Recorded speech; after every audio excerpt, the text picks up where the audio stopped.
Anda masih menyaksikan segmen khusus Mining Zone. Kami masih berdialog bersama Direktur Utama Mind ID, Oryas Petrus Muda. Berbicara terkait soal kontribusi Mind ID untuk pemerintah nih Pak, seperti apa kontribusi Mind ID terhadap penerimaan negara bukan pajak? Akankah akan terus meningkat hingga akhir tahun mengingat sentimen positif harga komoditas nih Pak? Ya, kalau kontribusi kepada negara ya, kalau kita start misalnya 2019, saya bicara PNBP ya, penerimaan negara bukan pajak, itu kurang lebih 6,5 triliun. Dan di 2020 ada penurunan sekitar 5,8 triliun. Ini karena memang ada transisi di Freeport ya, itu ada transisi dari open pit ke underground, di mana memang terjadi penurunan untuk kegiatan ekspornya, ada penurunan dan juga kegiatan produksi memang turun. Kemudian kita sekarang sudah masuk full di underground, dari open pit ke underground. Jadi diharapkan untuk kontribusi khusus PNBP itu akan meningkat lagi tahun ini, melebihi dari apa yang kita bisa store ke negara di tahun yang lalu. Kalau bicara pajak tentu itu perhitungan biasa, pajak biasa, tapi untuk PNBP yang memang itu terkait dengan royalti dari komoditi yang kita produksi dan kita jual. Jadi akan ada peningkatan untuk kontribusi kepada negara. Oke, akan ada peningkatan ya Pak. Kemudian apa rencana besar Mind ID nih Pak dalam waktu dekat khususnya terkait dengan pengembangan tambang bawah tanah di Grasberg?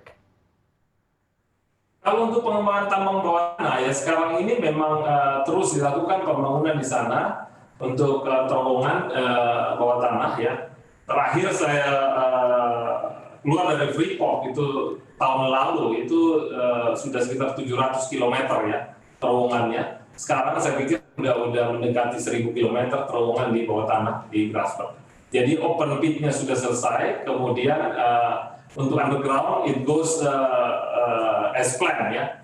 Jadi waktu kita akuisisi Freeport itu kita memang ada long term investment plan yang kita sama-sama sepakati dengan Freeport McMoRan mengenai rencana jangka panjangnya, dan kita akan evaluasi kalau ada deviasi-deviasi yang kurang menguntungkan. Tapi sejauh ini semuanya itu sesuai rencana atau bahkan lebih baik, dan juga asumsi-asumsi harga waktu kita melakukan pembelian itu sangat baik, di mana waktu itu di levelnya cuma 2,75 untuk copper, sekarang di level 4 ke atas. Jadi memang hasilnya sangat baik. Kemudian di anak perusahaan yang lain, di Bukit Asam, di Aneka Tambang, di Timah, itu ada proyek-proyek yang sedang berjalan ataupun yang mengalami kemacetan. Itu kita melakukan penyelamatan proyek-proyek yang memang macet selama ini ya. Kemudian proyek-proyek baru itu semua kami usahakan untuk berjalan sesuai rencana.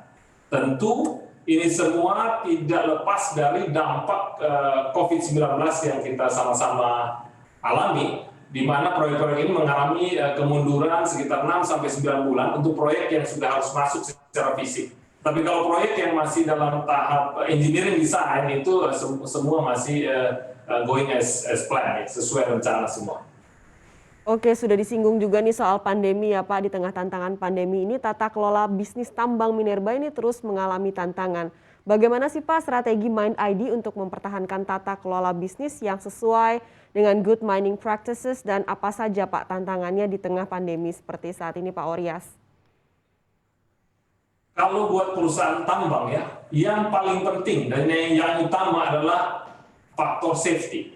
Ya, jadi keamanan, keselamatan kerja dari pegawai-pegawai kami itulah yang paling utama.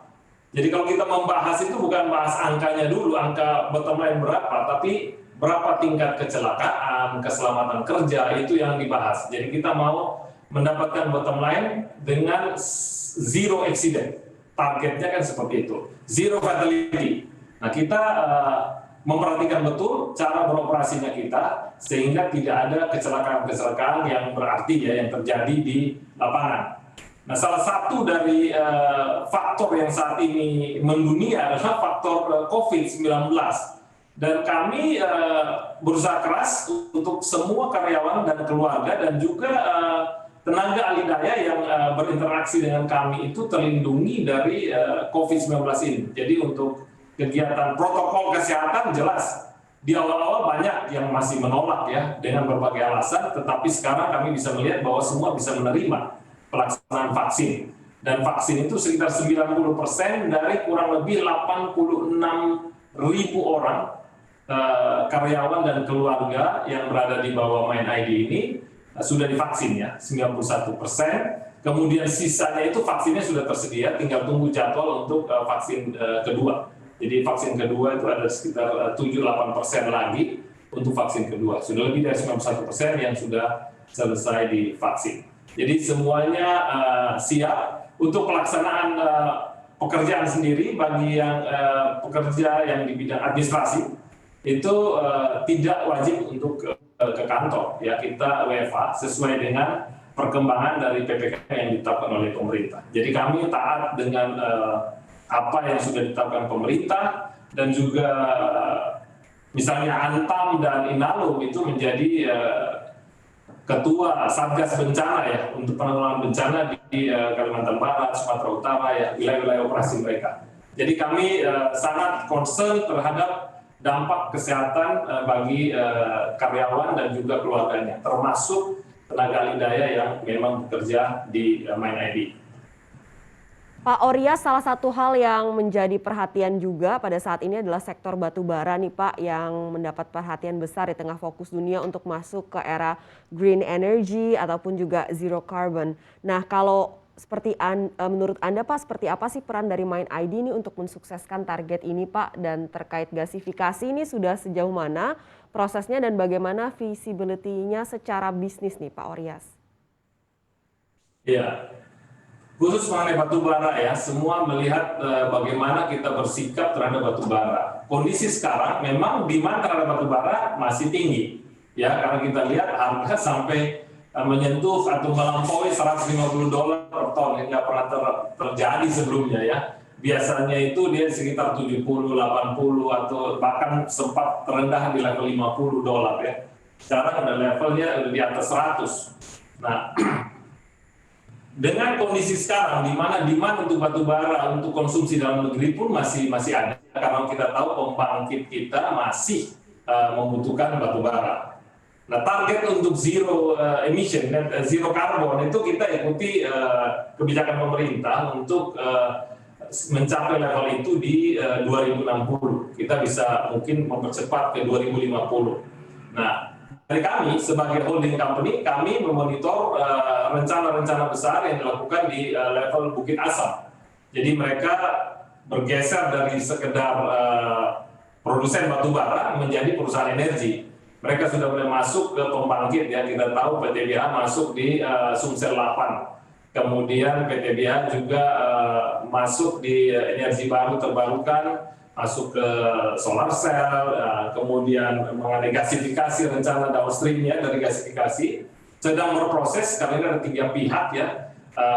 Saya rasa PTBA sudah disclose ke publik ya, ini terkait dengan kerjasama dengan Air Products dan Pertamina.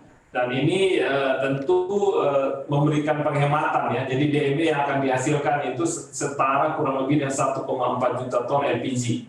Dan itu bisa menghemat impor LPG yang selama ini dilakukan.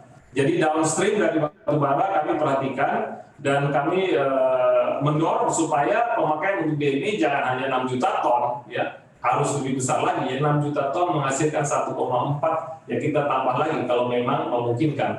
Lokasi yang unik dari PTBA di mana terletak di tengah Sumatera dan jauh dari laut ya, itu perlu ada pendekatan-pendekatan yang tersendiri ya. Jadi kita misalnya supply di Sumatera saja misalnya ya. Jadi memang sudah harus fokus seperti itu agar proyek ini bisa berjalan dengan baik. Pembahasannya masih terus berlangsung dan setahu saya hari ini ada tim yang berangkat ke US ya untuk melihat dan bertemu dengan Air Products ya, tim dari Bukit Asam berangkat ke sana. Oke, menarik sekali Pak perkembangan terbaru tadi, dan kemudian kalau kita lihat booming harga komoditas ini terjadi ya Pak untuk komoditas batu bara, timah, nikel nih mulai terus merangkak naik bahkan mencetak rekor baru seperti itu Pak. Nah, kalau melihat seperti ini bagaimana sektor tambang mineral memanfaatkan kondisi ini Pak untuk bisa memberikan nilai tambah maksimal kepada hasil tambang Indonesia? Dari sisi produksi kita harus terus meningkatkan ya kapasitas produksi kita.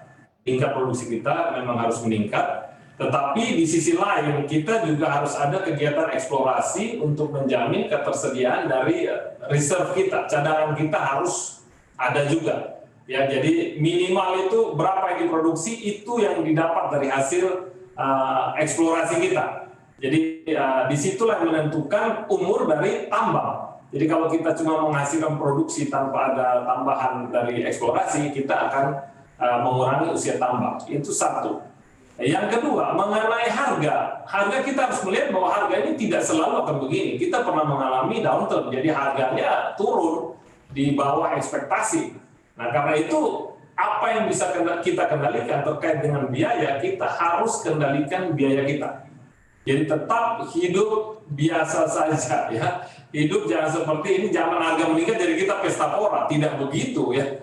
Kita menjalankan bisnis, kita harus melihat yang wajar itu seperti apa ya. Kebetulan COVID ada penghematan-penghematan di sana sini yang terkait dengan biaya, terkait dengan biaya perjalanan. Kita sekarang udah bisa hanya lewat virtual, pertemuan-pertemuan, perjalanan dinas berkurang, kemudian pemakaian ruangan juga berkurang, itu menghemat listrik dan sebagainya. Itu sesuatu yang memang sekarang ini terjadi. Jadi di tengah booming harga yang sangat baik ya, kita tetap harus waspada bahwa harga ini bisa turun. Kondisi ini juga mungkin terjadi karena ada hambatan di produsen yang menjadi kompetitor kita ya. Ada pelabuhan-pelabuhan yang ditutup ya. Kalau Indonesia ini unik, kita pelabuhannya banyak, bukan di satu titik saja, ada di beberapa titik.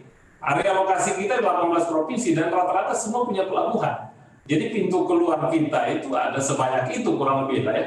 Kurang lebih ada 18 titik bisa dipakai untuk pintu keluar. Jadi kita nggak ada hambatan di pelabuhan, hambatan yang berarti ya. Tetapi dari sisi biaya kita harus kontrol ya. Kita menikmati peningkatan harga, tetapi harus selalu mawas diri karena apa saja bisa terjadi dengan komoditas, harga komoditas.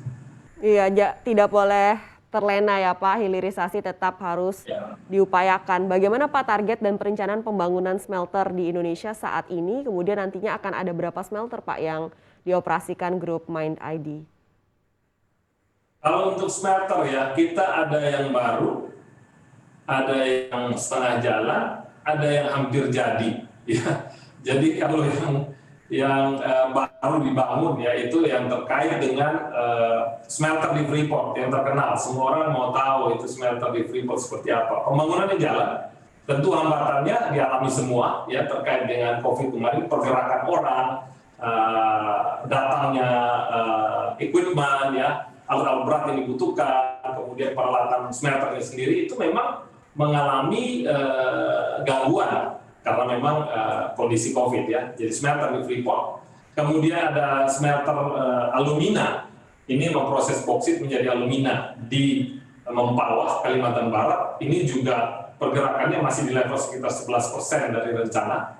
Dan memang semua ini rencananya akan beroperasi di akhir 2023. Kemudian kita ada smelter yang sudah jadi, tetapi memang masih terhambat dengan ketersediaan listrik. Itu ada terkait dengan ferronickel di Halmahera. Itu ada satu di sana di bawah aneka tambang. Itu proses pengalihan listriknya juga dalam waktu dekat akan selesai. Sehingga proses ini proyeknya lebih kepada penyelamatan dari apa yang selama ini sudah hampir selesai. Ya. Ini penyelamatan dilakukan oleh manajemen terhadap kondisi smelter yang di Halmahera. Kemudian yang keempat yaitu smelter kami di Inalum ya. Ini smelter yang memproses alumina menjadi aluminium. Ini kita meningkatkan atau mengupgrade kapasitas dari yang sekitar 250.000 ton per tahun. Kami akan meningkatkan kurang lebih 10% ya, dari tambahan sekitar 25.000 sampai 30.000. Ya kalau bisa sampai 50.000 ya lebih bagus. Tapi yang pasti adalah kita meningkatkan kapasitas optimasi dari smelter kita. Kurang lebih itu yang terkait dengan smelter. Semuanya masih on track. Dan yang kelima ada Osmelt ya. Osmelt itu untuk memproses timah kadar rendah di PT Timah di Bangka, di Mentok ya, Mentok atau Muntok gitu ya. Jadi ada di semua anak perusahaan kami itu ada smelter yang sedang dibangun. Oke.